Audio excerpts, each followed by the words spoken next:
The man suddenly noticed that the echo from the wall was different. He quickly called his companion over and pressed himself against the wall. The smiles on their faces confirmed Mark's suspicions. Behind this wall was empty space. He immediately grabbed a screwdriver and began prying apart the gaps between the bricks. Since it was right next to the bathroom, the soft wall didn't take much effort to break. Soon, he removed 2 bricks. The ventilation shaft was behind this. His companion eagerly wanted to climb through, but Mark stopped him. There wasn't enough time, and they hadn't planned ahead. It would be too easy to get caught. So they put everything back and decided to regroup and discuss their next move. The following day, they brought equipment to go inside. The pipe system had some steel pipe racks that helped guide their way. Following a hole, they moved forward. Soon, they arrived at a wide passage. But the bad news was that the path ahead was blocked by a wall. But one of the prisoners discovered the secret behind the wall and quickly reported it to the guards. The guards pried open the wall and found that someone was planning an escape, so they decided to search all the prisoners. However, George was too nervous and was immediately caught by the guards. He was dragged out of the prison on the spot,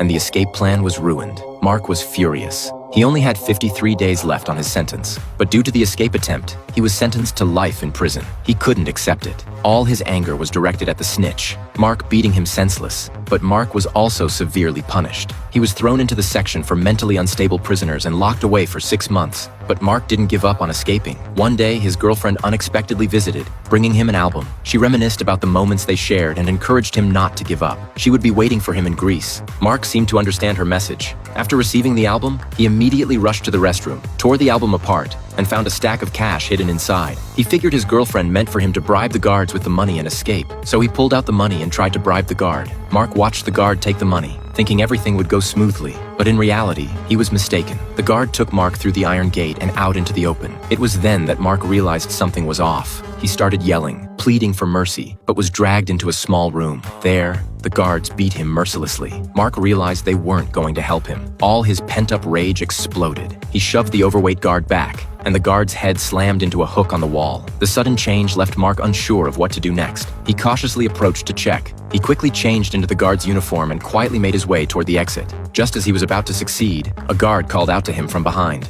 Mark froze, too scared to move, but the guard threw him a key. It turned out it was shift change time. Mark picked up the key, carefully unlocked the door, and walked out of the prison. He kept his emotions in check until a police car approached and completely ignored his presence. Only then did Mark fully relax. He started running toward freedom.